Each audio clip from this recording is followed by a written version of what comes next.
మర్చిపోయాను. నీ టచ్ కోసం వెంపర్లాడుతున్నాననే కదా హీనంగా మాట్లాడావు. ఇప్పుడు కూడా నువ్వు నీ సారీని ఒప్పుకోవడానికి కిస్ చేసావు. కానీ నిజంగా నేనంటే ఇష్టం ఉన్నదానివైతే ప్రతిసారి వెళ్ళిపోతా అని ఎందుకంటావు? అంటే ముద్దిస్తే వెనక పడతాడు ఒప్పించి చెక్కేద్దామనే కదా నీ ప్లాన్ అంటూ కొట్టేలాగా చూశాడు. నువ్వంటే నాకు ఇష్టం లేదని తెలిసి ఎందుకు తీసుకొచ్చావు అంది తను తగ్గకుండా. నీ ఇష్టానికి నువ్వు ప్రేమించాను అంటూ నన్ను టార్చర్ చేసి ఇక్కడి దాకా తెచ్చావు అంటూ గతం గుర్తు చేసుకుంది. ఆమె పేరు శైలజ. తను ఒక పల్లెటూరు అమ్మాయి. తండ్రి లేడు. తనకొక తమ్ముడు చెల్లి ఉన్నారు. శైలజ వాళ్ళ అమ్మ పేరు పద్మ. పద్మ ప్రేమించి పెళ్లి చేసుకుంది. వారి దాంపత్య జీవితం శైలు పుట్టే వరకు అన్యోన్యంగానే ఉండేవారు. వారి కులాలు వేరు కావడంతో వేరు కాపురం పెట్టారు. తరువాత తాగుడుకు బానిస అవ్వడంతో భార్య పిల్లలను చూసుకోవడం కష్టమవుతుంటే నీ వల్లే నా వాళ్ళకు దూరం అయ్యానని నిన్ను ప్రేమించడం వల్లే నా జీవితం నాశనం అయ్యింది అంటూ ఎప్పుడూ పద్మతో గొడవలు పడుతూ ఉండేవాడు.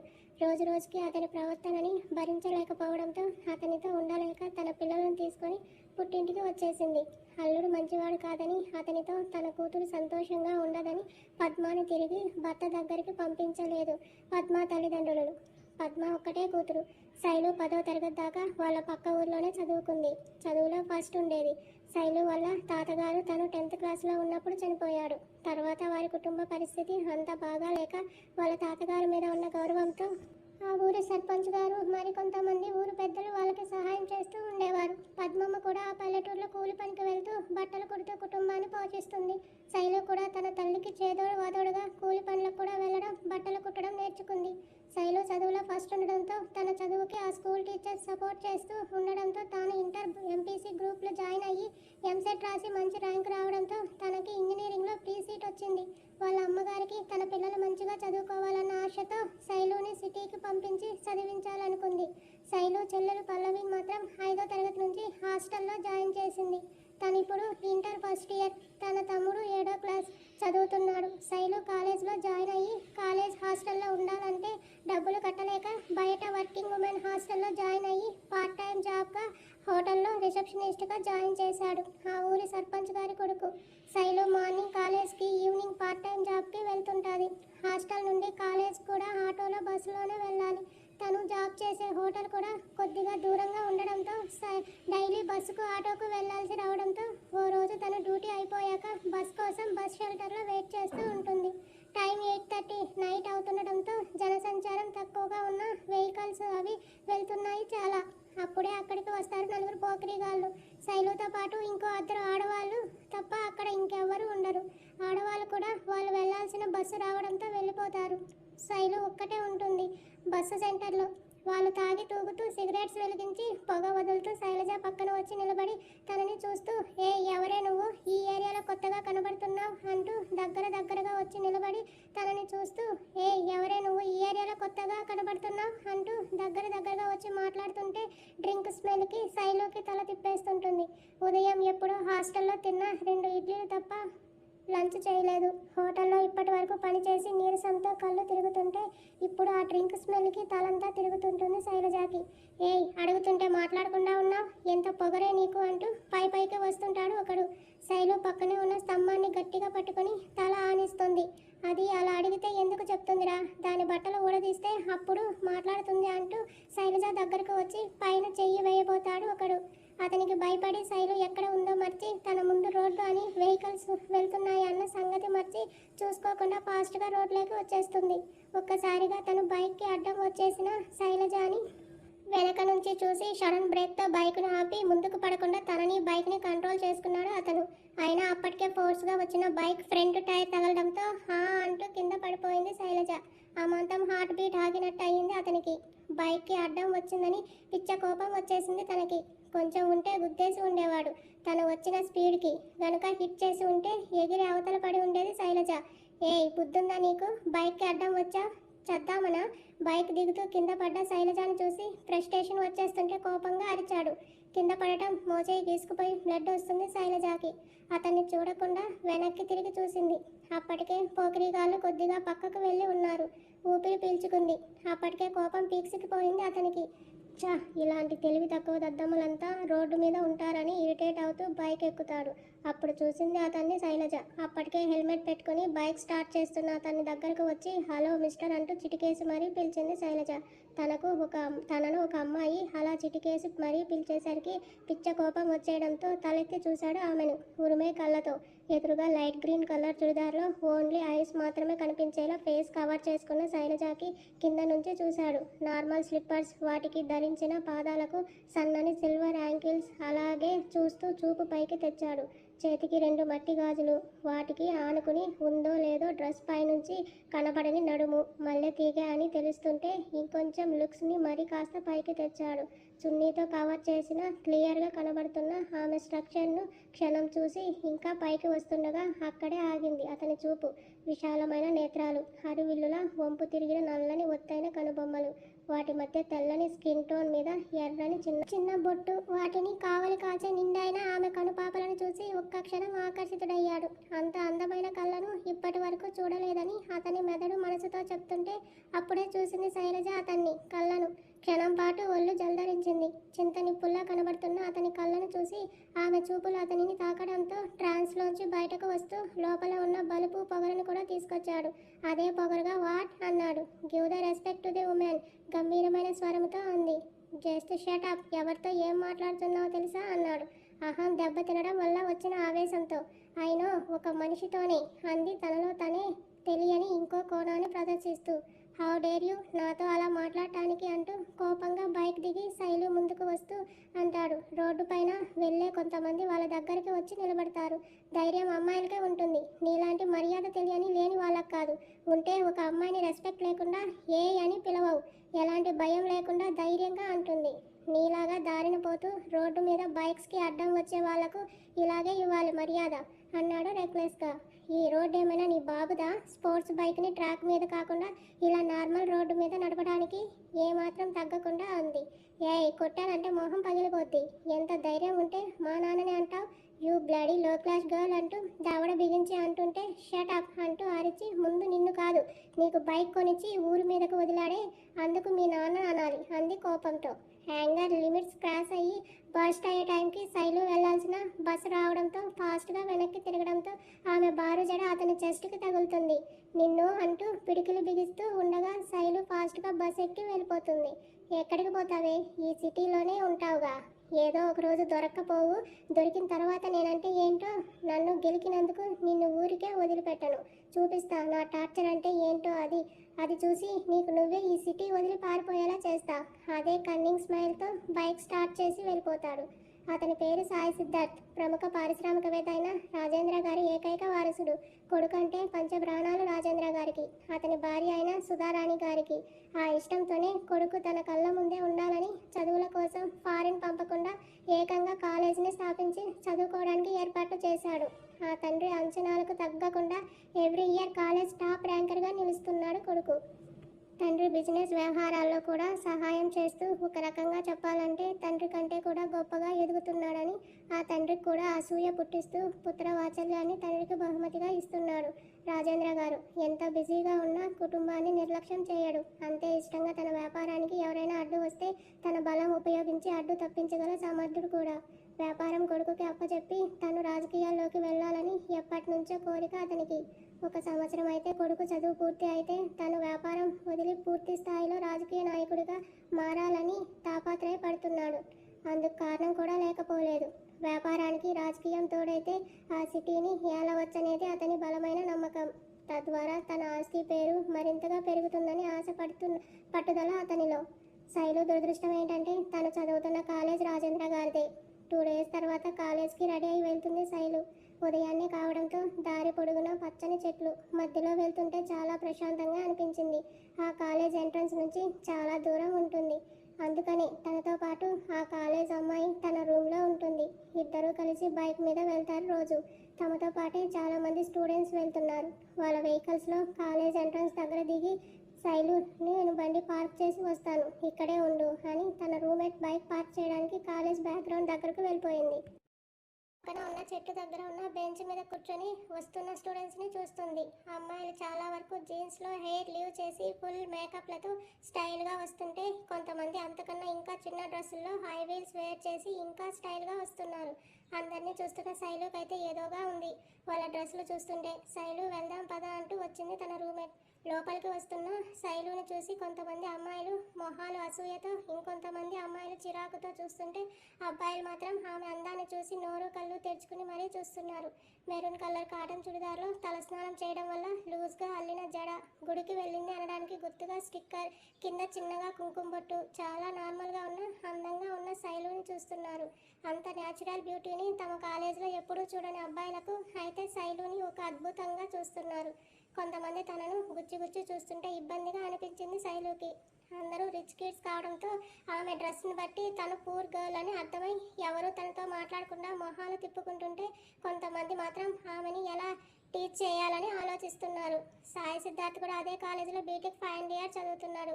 అప్పుడే సాయి సిద్ధార్థ్ కూడా కాలేజీలో బైక్ పార్క్ చేస్తుండగా కొద్దిగా దూరంలో కొంతమంది బాయ్స్ అమ్మాయిల గురించి కామెంట్స్ చేస్తుంటే, అందులో ఒకడు శైలుని చూసి ఎవర్రా లాంగ్ హెయిర్ అమ్మాయి న్యూ జాయినింగ్ అనడంతో మిగిలిన వారు కూడా ఆమెను చూస్తారు.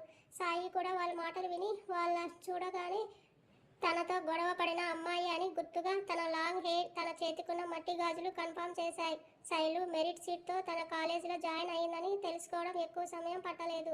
సరిగా 11 టైంలో అందరూ శ్రద్ధగా క్లాస్ వింటుంటే అటెండర్ వచ్చాడు. ఎక్స్క్యూజ్ మీ సార్ అంటూ లెక్చరర్ని పిలిచాడు. ఆయన తల తిప్పి చూడగా శైలజ అనే అమ్మాయిని ప్రిన్సిపల్ సార్ పిలుస్తున్నాడు అని అన్నాడు. ఆయన శైలజని చూసి శైలజ సార్ పిలుస్తున్నారంట వెళ్ళు అన్నారు. అప్పటి వరకు తన పేరు కాదు అన్న సందిగ్ధంలో ఉన్న శైలజకి అది తననే అని తెలిసి లేచి వెళ్ళింది. వెనక నుంచి ఆమెను చూస్తున్న అందరూ పొడవాటి వాళ్ళ జడను చూసి ఫిదా అయిపోయారు. అమ్మాయిలైతే పులుకుతున్నారు. ప్రిన్సిపల్ రూమ్ ఆల్రెడీ తెలియడంతో వెళ్ళింది శైలు. వెళ్తుందే కానీ ఏం జరుగుతుందో అన్న టెన్షన్ మాత్రం ఉంది. మళ్ళీ ఏమైనా ప్రాబ్లమ్స్ ఉన్నాయా అనుకుంటూ డోర్ నాక్ చేస్తున్న శైలు వాయిస్ విని లోపల చైర్లో కూర్చుని ఉన్న అతన్ని పెదవులపై ఈవిల్ స్మైల్ వచ్చింది. కమీన్ అన్నాడు సీరియస్గా. అది ప్రిన్సిపాల్ సార్ వాయిస్ కాదని తెలుస్తున్నా లోపలికి వచ్చిన శైలు చైర్లో కూర్చొని అటువైపు తిరిగి ఉన్న వ్యక్తిని చూసి సార్ పిలిచారంట అంది. లోపల కొంచెం కంగారుగా ఉన్న అది బయటపడనీయకుండా. అప్పటి వరకు అటువైపు ఉన్న చైర్ ఒక్కసారిగా ఇటువైపు తిరిగింది. అక్కడ ఉన్నది ప్రిన్సిపాల్ సార్ కాదని ఇంకెవరో ఉండటంతో చుట్టూ చూస్తుంది శైలు. కానీ ఆమెను మొదటిసారి చూస్తున్న అతను మాత్రం కదలిక లేని శిలలా మారిపోయి మరీ కన్నార్పకుండా చూస్తున్నాడు. తన చురుకైన కళ్ళతో ఎదురుగా ఉన్న శైలుని అశాంతం స్కాన్ చేస్తున్నాడు. డార్క్ మెరూన్ కలర్ డ్రెస్లో వైట్ కలర్ స్కిన్ టోన్తో ఆమె అందం మరింతగా రిఫ్లెక్ట్ అవుతుంది. ఆ రోజు తను చూసిన అవే అందమైన నయనాలు. ఇంకోసారి వాటికి అట్రాక్ట్ అయ్యాడు. కుంకుమ బొట్టు, ఎర్రని పెదవులు, మెడ మీద నుంచి ముందుకు వేసున్న వైట్ కలర్ చున్నీ, కింద ఉన్న ఆమె బాడీ మెజర్మెంట్స్ని సైతం అతని ఎక్స్రే కళ్ళతో స్కాన్ చేసేస్తున్నాడు. 26కి ఇంకా 2 అంగుళాలు తక్కువే ఉంది నడుము. భయపడుతుండటానికి గుర్తుగా అరచేతులు వేళ్లతో లాక్ చేసింది. సన్నని చేతి వేళ్ళు, మణికట్టుకి ఉన్న మట్టి గాజులు ఎంతో సింపుల్గా ఉన్నాయి. టై సైజు తెలియడం లేదు తనకి. లూజ్గా ఉన్న కుచ్చులతో కుట్టిన చుడీ బాటం వల్ల నార్మల్ బ్లాక్ కలర్ స్లిప్పర్స్ని అంటుకొని ఉన్న తెల్లని పాదాలు లేత గులాబీ రంగులో ఉన్నాయి. సార్ అంది అతన్ని చూసి. వైట్ షర్ట్ మీద బ్లాక్ బ్లేజర్ జీన్స్తో ప్యూర్ వైట్ స్కిన్ టోన్తో అంతవరకు మాత్రమే కనబడుతున్నాడు కూర్చోవడంతో. కళ్ళకు గాగుల్స్ పెట్టడం వల్ల ఫేస్ సరిగా కనబడకపోతున్నా ట్రిమ్ చేసిన గడ్డం మీసం, పింక్ కలర్ లిప్స్, కొటేరులా ఉన్న ముక్కు, ముడిపడి ఉన్న నొసళ్ళు అతను కోపంగా ఉన్నాడని తెలిసింది ఆమెకి.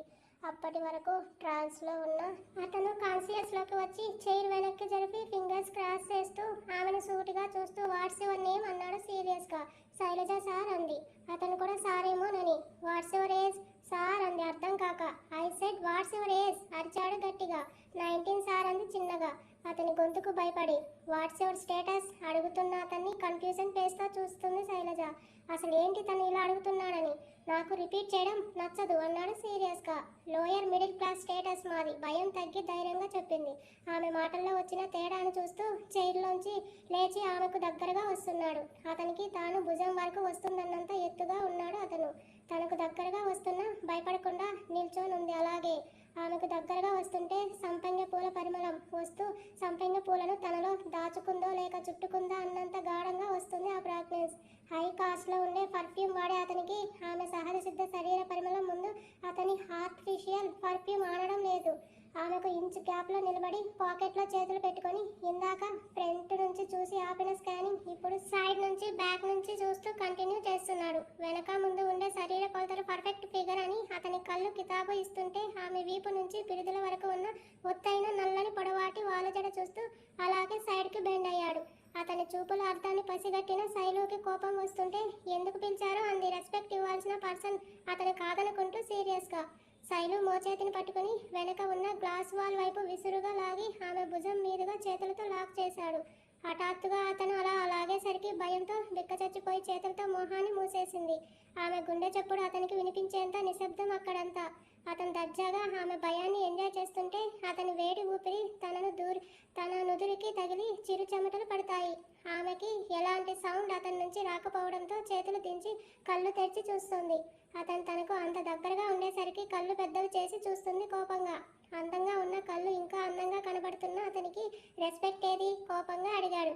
సారీ సార్, ఎందుకు పిలిచారు సార్ అంది మళ్ళీ. నీకు పొగరు మామూలుగా లేదు అనుకుంటూ అక్కడ రోడ్డు మా బాబుది కాకపోవచ్చు, బట్ ఇక్కడ ఇది నా సామ్రాజ్యం, ఇక్కడ కింగ్ నేనే పెద్దగా గంభీరమైన స్వరముతో చెప్తున్న అతని మాటలకు అర్థమయ్యి అవ్వక అయోమయంగా చూసింది. అప్పుడు తీశాడు సాయి తన కళ్ళకున్న గాగుల్స్ని. అంతే షాక్ అయింది శైలు. ఎర్రగా మండుతున్న అతని కళ్ళు చూస్తూ నువ్వు అంటూ ఆమె మాట తడబడుతుంటే ఆమె ఫేస్ మీదకు తన ఫేస్ దగ్గరగా తెచ్చి ఆమె కళ్ళలోకి చూసి నువ్వే కదా ఆ రోజు రోడ్డు మీద ఇన్సల్ట్ చేసింది, అదే చింత నిప్పులాంటి కళ్ళతో చూస్తూ కోపంగా అడుగుతాడు సాయి. ఒక్క క్షణం కాళ్ళ కింద భూమి కంపిస్తుంది శైలుకి. భయంతో తలొంచి చెమట సన్నగా జారుతుంది చెంపల మీద. ఏం చూసుకుని కా పొగరు? ఎంత ధైర్యం ఉంటే నన్ను అలా మాట్లాడతావు? నా ముందు నిలబడాలంటేనే వణుకుతారు అందరూ, అలాంటిది నన్ను నా బాబుని నోటికొచ్చినట్టు తిడతావా? అన్ని మాటలన్నా నిన్ను అంత తేలిగ్గా వదిలేస్తానా? ఈ సాయి సిద్ధార్థ్ అంటే ఏంటో నీకు తెలిసేలా చేస్తాను, నా పేరు తెలుసుకోవాలన్నా భయపడేలా చేస్తాను, సూటిగా చూస్తూ డెడ్లీ వార్నింగ్ ఇస్తాడు సాయి. అతని మాటల్లోనే అతను ఎంత పవర్ఫుల్ పర్సన్ అనేది తెలిసి ఆడపిల్లలో ఉండే సహజమైన భయంతో చిన్నగా షివర్ అవుతూ భయపడుతుంది. అతను అంత దగ్గరగా అంత కోపంగా చూస్తుంటే వణుకు పుడుతుంది ఒళ్ళంతా. ప్లీజ్ సార్, ఆ రోజు జరిగింది మీరు తెలుసుకోకుండా మాట్లాడుతున్నారు. అక్కడ వేరే వాళ్ళు నన్ను ఇబ్బంది పెడుతుంటే వాళ్లకు భయపడి చూసుకోకుండా రోడ్డు మీదకి వచ్చేసాను. మీరు మరీ ఫాస్ట్గా వచ్చారు, ఆ టెన్షన్తోనే మీతో అలా మాట్లాడాను. చదువు గుర్తొచ్చి అతనితో వాదించలేక సంజాయిషి ఇస్తుంది. ఓహో, అంటే ఇప్పుడు తప్పు నాదే అంటున్నావు, నేనే చూసి చూడకుండా వచ్చాను అంటావు. నేను రోడ్డు మీద యాక్సిడెంట్ చేసే వెధవని అంతేనా నువ్వు అనేది? ఆమె నుంచి చూపు తిప్పకుండానే మాట్లాడతాడు. నేను అలా అనలేదు సార్, లోపల అదే అని గట్టిగా అనుకుంటూనే పైకి మాత్రం కాదంటుంది. మా ఇంట్లో వాళ్ళే నాతో మాట్లాడటానికి ఆలోచిస్తారు, అలాంటిది నువ్వు అంటూ చూపుడు వేలుతో ఆమె నుదురు నుంచి కిందకు అంటూ నన్ను అని నా ఈగోని బలుపుని టచ్ చేశావు.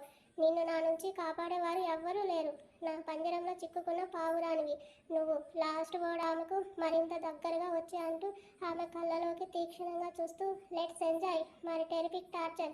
అతని కళ్ళలోని చూపుల దాటికి తట్టుకోలేక తలను పక్కకు తిప్పుతుంది శైలు. ఆమె చూపు తన నుంచి వేరుపడేసరికి ఆమె చేతిని పట్టుకొని తనకు దగ్గరగా లాక్కుని లుక్ ఎట్ మీ అంటాడు సీరియస్గా. దెబ్బ తగిలి మానుతున్న గాయం మీద అతను గట్టిగా పట్టుకోవడంతో ఆరిన గాయం మళ్ళీ రేగి నొప్పితో పాటు తను కూడా తెచ్చి పెడుతుంది. పంటి బిగున నొప్పిని దాచేసి అతన్ని చూస్తుంది నీళ్లు చారబోతున్న కళ్ళతో. సాయి కోసం వెతుక్కుంటూ అక్కడికి వస్తాడు తన ఫ్రెండ్. ఆల్రెడీ సాయి చెప్పడంతో అటువైపు ఎవరూ రావడానికి సాహసించకపోవడంతో ఎవరూ లేని నిశ్శబ్దానికి తమన్కు సాయి వాయిస్ వినపడటంతో ప్రిన్సిపాల్ రూమ్ దగ్గరకు వచ్చేసరికి క్లాస్ బయట నుంచి సాయి అతని ముందున్న శైలజ కనబడతారు.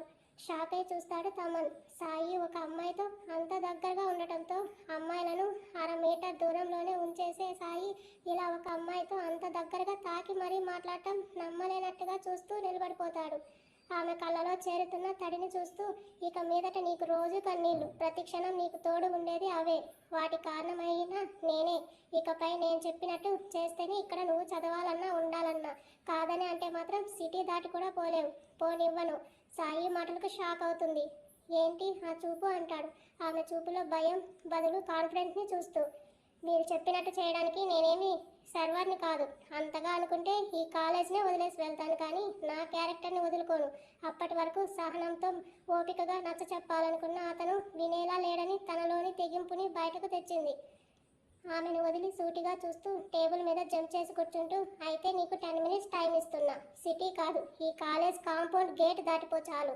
తీసిన గాగుల్స్ని పెట్టుకుంటూ యాటిట్యూడ్గా అంటాడు. అతను అంత ఈజీగా వెళ్ళమన్నాడు అంటే అసాధ్యమయ్యేలాగే ఉందని తెలిసినా అతను అన్న మాటలకు ఇక్కడ ఉండటం కంటే వెళ్ళడమే మంచిదని ఆలోచించి బయటకు వస్తుండగా చిటిక వేసి సౌండ్ విని వెనక్కి తిరిగి చూస్తుంది. నువ్వు వెళ్ళకపోతే నేను చెప్పినట్లు వినాలి, ఆర్డర్ వేస్తున్నట్టు చెప్తాడు. అతని మాటలను పట్టించుకోకుండా బయటకు వస్తుంది శైలు. కన్నింగా నవ్వుతూ తన చేతికి అంటుకున్న తడిని చూసి సాయికి బ్లడ్ కనపడుతుంది. చేతితో దాన్ని నలుపుతూ, నీ లైఫ్ని చేతుల్లోంచి జారిపోయి ఆల్రెడీ 2 days అయింది శైలజ, తనలో తనే కసిగా అనుకుంటూ ఫోన్ తీసి ప్రిన్సిపల్కి ఫోన్ చేస్తాడు.